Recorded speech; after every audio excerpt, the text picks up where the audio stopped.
Discuss करेंगे बच्चों। मैं आपको मोस्ट इम्पोर्टेंट शॉर्ट क्वेश्चंस करवाऊंगा और मोस्ट इम्पोर्टेंट लॉन्ग क्वेश्चंस करवाऊंगा जो इंशाअल्लाह बच्चों आपके पेपर के अंदर आएंगे। और बच्चों अगर आप इसी तरह मोस्ट इम्पोर्टेंट शॉर्ट क्वेश्चंस और मोस्ट इम्पोर्टेंट लॉन्ग क्वेश्चंस हासिल करना चाहते हैं बायो केमिस्ट्री, और बच्चों मैं आपको मैथमेटिक्स भी करवाऊंगा और फिजिक्स भी करवाऊंगा, तो इन सब के बच्चों अगर आप मोस्ट इंपॉर्टेंट शॉर्ट क्वेश्चंस और मोस्ट इंपॉर्टेंट लॉन्ग क्वेश्चंस हासिल करना चाहते हैं तो इस चैनल को लाजमी सब्सक्राइब करें बच्चों। तो देख लेते हैं पहला क्वेश्चन क्या है। What is the difference between atomic number and mass number. अगला देख लेते हैं हाउ प्रोटॉन वाज डिस्कवर्ड। तो बच्चों ये थे मोस्ट इंपॉर्टेंट शॉर्ट क्वेश्चंस और मोस्ट इंपॉर्टेंट लॉन्ग क्वेश्चंस। तो अब इन सब के आंसर देख लेते हैं। पहले एटॉमिक नंबर और मास नंबर के अंदर डिफरेंशिएट किया हुआ है, तो देख लेते हैं बच्चों। The number of protons present in an atom of an element is always fixed and it is called atomic number। क्या कह रहा है बच्चों? द नंबर ऑफ प्रोटॉन्स मतलब बच्चों एक एटम के अंदर जितने भी प्रोटॉन्स के नंबर होते हैं ना, जितने भी प्रोटॉन्स के नंबर होते हैं वो हर एटम के अंदर बच्चों फिक्स होते हैं। हर एटम के अंदर फिक्स होते हैं यानी चेंज नहीं होंगे बच्चों। क्या नहीं होंगे? चेंज नहीं होंगे। तो उसे बच्चों हम क्या कहते हैं? Atomic number. मिसाल के तौर पे आप सिर्फ इतना याद रख सकते हैं, the number of protons in an atom is called atomic number. ठीक है बच्चों, अब इतनी बात को कट भी कर सकते हैं। इतनी बात को इतनी बात को सिर्फ आप एमसीक्यू के लिए जहन में रख लें। बस अब इतना लिख देते हैं, number of proton present in an atom is called atomic number. चलिए अगली लाइन देख लेते हैं क्या कह रहा है। Since the atom as a whole is electrically neutral. ये बच्चों बहुत इंपॉर्टेंट एमसीक्यू है, ये आपके पेपर के अंदर भी आ सकता है, बल्कि बच्चों इंशाल्लाह आएगा आपके पेपर के अंदर। देख लेते हैं। So the number of electron is same as the number of protons. क्या कह रहा है बच्चों? जो एटम होता है ना वो इलेक्ट्रिकली न्यूट्रल होता है। क्यों इलेक्ट्रिकली न्यूट्रल होता है? क्योंकि जो इलेक्ट्रॉन्स होता है, इलेक्ट्रॉन इलेक्ट्रॉन क्या होता है? वो पार्टिकल जिसके ऊपर नेगेटिव चार्ज होता है, और प्रोटॉन वो पार्टिकल जिसके अंदर पॉजिटिव चार्ज होता है। जब बच्चों पॉजिटिव और नेगेटिव चार्ज इक्वल होता है तो वो भला क्या बन जाता है? Object as a whole neutral. ठीक है, यही बात कह रहा है। अच्छा बच्चों अगर आप चाहें इसको लिखें या ना, अगर आप नहीं लिखना चाहते तो इसको ना लिखें इतनी लाइन को। ये सिर्फ मैंने इसलिए ऐड की ताकि आपको समझा दूं, क्योंकि इंशाल्लाह ये एमसीक्यू आना है बच्चों आपके पेपर के अंदर। अगला देख लेते point. The atomic number is written as left subscript. ये बहुत इंपॉर्टेंट बात है, इसको आगे एग्जाम्पल के साथ समझेंगे हम। The sulphur would be symbolised as. The sulphur would be symbolised as. अच्छा अब ये देखें, ये सल्फर को सिंबलाइज किया हुआ, ये हम देख लेते हैं किस तरह। अब लेफ्ट सबस्क्रिप्ट का मतलब ये होता है, ये है ना सल्फर, ये सल्फर का सिंबल है। अब इसको लेफ्ट साइड पे लिखना है। अब सबस्क्रिप्ट मतलब इसको नीचे करके लिखना है। ये ऊपर वाला पार्ट हो गया ना और ये नीचे वाला पार्ट।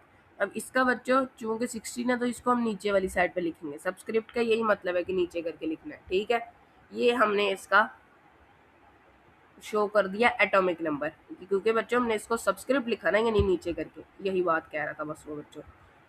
अब आगे हम वो देख लेते हैं मैथ नंबर को।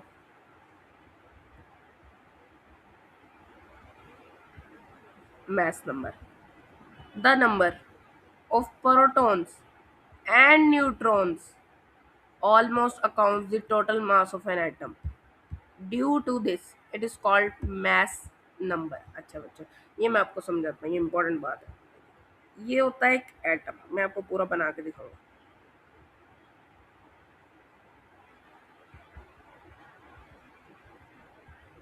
ये देखिए, अब ये ना एक एटम है।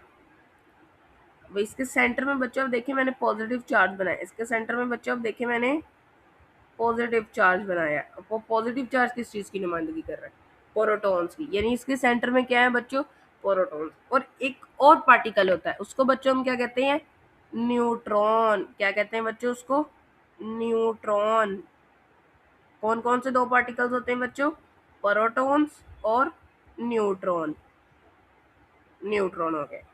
ठीक है, तो जिनकी वजह से बच्चों जो उसका सेंटर वाला पार्ट हो जाता है वो ज्यादा भारी हो जाता है। बाहर वाले पार्ट की नहीं पता, क्योंकि बाहर वाले पार्ट के अंदर बच्चों सिर्फ इलेक्ट्रॉन्स हुए ना, इसलिए जो अंदर वाला पार्ट होता है यानी कि न्यूक्लियस का पार्ट, वो हो जाता है बच्चों ज्यादा भारी प्रोटॉन्स और न्यूट्रॉन्स की वजह से। यही बात वो कह रहा है कि जो प्रोटॉन्स और न्यूट्रॉन्स होते हैं ना, वो तकरीबन काफी ज्यादा मास उठाते हैं। किसका? न्यूक्लियस का। मतलब एटम का सबसे ज्यादा मास किधर होता है? न्यूक्लियस में। और किसकी वजह से होता है? प्रोटॉन्स की वजह से और न्यूट्रॉन्स की वजह से। इस वजह से हम उसे किस चीज का नाम देते हैं? मैस नंबर का। मैस मतलब यही ना, उसका वेट कितना है, उसका मैस कितना है। तो उसका मैस सबसे ज्यादा सेंटर में होता है। मैस होता है क्वांटिटी ऑफ मैटर, यानी कोई चीज कितनी भारी है, तो उसको हम क्या कहते हैं बच्चों? मैस नंबर या न्यूक्लियन नंबर। ये भी एमसीक्यू हो सकता है आपके पेपर के अंदर। अच्छा आगे देख लेते हैं। The mass number is written as left superscript. अच्छा ये भी मैं आपको समझा देता हूँ। अब ये है ना सल्फर, अब इसके नीचे वाले एरिया पे हमने लिख दिया, लेफ्ट साइड के नीचे वाले यानी सबस्क्रिप्ट वाले रीजन में हमने एटॉमिक नंबर लिख दिया। अब क्योंकि इसको सुपरस्क्रिप्ट कहा गया तो लेफ्ट साइड पे सुपरस्क्रिप्ट पे यानी ऊपर की साइड पे, ये मैंने इसका ऊपर की साइड पे लिख दिया। ये फिर हम क्या, अब हम आपने सुपरस्क्रिप्ट और सबस्क्रिप्ट के अंदाजे से पहचानना है। अब आप मुझे बताएं इनमें से इसका एटॉमिक नंबर कौन सा है? जल्दी कमेंट करें बच्चों। हाँ जी, इसका एटॉमिक नंबर 16 है। क्योंकि हमने कैसे पहचाना? क्योंकि सबस्क्रिप्ट यानी नीचे की तरफ लिखा हुआ था। आगे एग्जांपल देख लेते हैं। The carbon atom is symbolised as, ये देखिए कार्बन एटम को सिंबलाइज किया हुआ सी। उसका जो बच्चों मैस नंबर है 12 वो ऊपर लिखा हुआ है, और जो इसका एटॉमिक नंबर है वो नीचे यानी सबस्क्रिप्ट के अंदर। अब था हाउ प्रोटॉन्स वर डिस्कवर्ड, देख लेते हैं। The presence of positively charge particles in an atom had been first observed by E Goldstein in 1886। क्या कह रहा है बच्चों? जो पॉजिटिवली चार्ज पार्टिकल्स की जो प्रेजेंस थी ना, वो सबसे पहले कब दरियाफ्त हुई? 1886 में। और किसने दरियाफ्त की? ई गोल्डस्टीन ने। ये बच्चों एमसीक्यू आ सकता है। It was based on the concept that atoms are electrically neutral particles having same number of positive and negative charges. क्या कह रहा है बच्चों? ये भला किस चीज पे बेस्ड थी कि जो एटम्स है ना, वो न्यूट्रल पार्टिकल्स है। कौन से पार्टिकल्स है? न्यूट्रल। अब क्यों न्यूट्रल?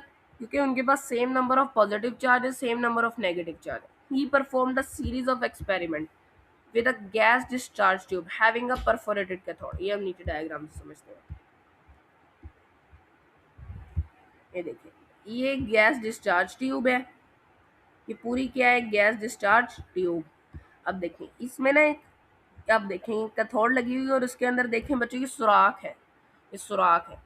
तो जिसके अंदर बच्चों सुराख होते हैं उसे क्या कहते हैं? परफोरेटेड। उसे क्या कहते हैं? परफोरेटेड। अब आगे पढ़ लेते हैं। परफोरेटेड कैथोड यानी नेगेटिव चार्ज।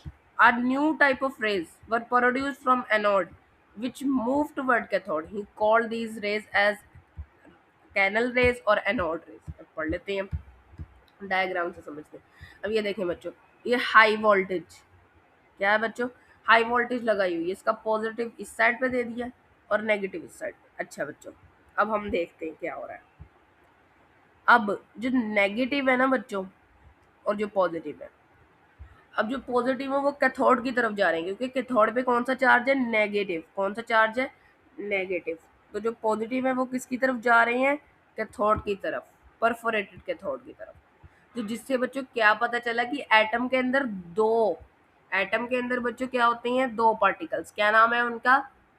प्रोटॉन्स और न्यूट्रॉन्स। पहले बच्चों एनोड नाम रखा गया था। ये भी आ सकता है बच्चों, एनोड रेज या कैनल रेज।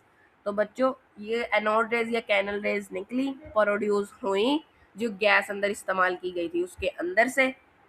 इसके अंदर बच्चों गैस इस्तेमाल की गई थी जिसके अंदर से एनोड या कैनल रेज निकली, और किसकी तरफ गई? कैथोड रेज की तरफ। कैथोड रेज क्या है? एक नेगेटिवली चार्ज्ड प्लेट। चलो आगे देख लेते हैं। The properties of these rays seem to vary depending on the gas used in the, अच्छा क्या कह रहे हैं बच्चों? ये जो प्रॉपर्टीज है ना इन रेज की, कह रहा है वो डिपेंड कर रही थी उस गैस पे जो अंदर इस्तेमाल की जा रही थी। In fact what he discovered was gas ion and hydrogen ion. अब बच्चों वाला क्या कह रहा है ये, कि जो ई गोल्डस्टीन था ना, उसने उस टाइम पे आयंस दरियाफ्त कर लिए थे। आयंस क्या होते हैं? वो एटम्स जिनके ऊपर कोई चार्ज होता है। जैसे अब बच्चों मैं कहूँ सोडियम है, क्या है बच्चों? सोडियम। अब मैं सोडियम के ऊपर पॉजिटिव चार्ज लगा दूं तो ये एक आयन बन जाएगा। तो उसने उस टाइम पे हाइड्रोजन आयन दरियाफ्त कर लिए थे। कौन से आयन? Hydrogen ions. ठीक है। इन 1917 रदरफोर्ड परफॉर्म्ड एन एक्सपेरिमेंट। अच्छा बच्चे, 1917 में यानी 1917 में एक और साइंटिस्ट आया, उसने एक्सपेरिमेंट परफॉर्म की। It was proved that hydrogen nucleus must be present in all other nucleus. अब इस बात का मैं आपको समझा। जो हाइड्रोजन होता है ना बच्चों, हाइड्रोजन, उसके अंदर एक इलेक्ट्रॉन होता है।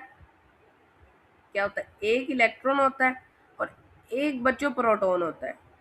एक बच्चों प्रोटॉन होता है। तो ये ना सबसे छोटा एलिमेंट है जिसमें सबसे ज्यादा लीस्ट नंबर ऑफ इलेक्ट्रॉन्स होते हैं और सबसे ज्यादा लीस्ट नंबर ऑफ प्रोटॉन्स होते हैं। मतलब इससे छोटा कोई भी नहीं है। इससे कम प्रोटॉन्स या इससे कम इलेक्ट्रॉन्स किसी एलिमेंट के पास भी नहीं है।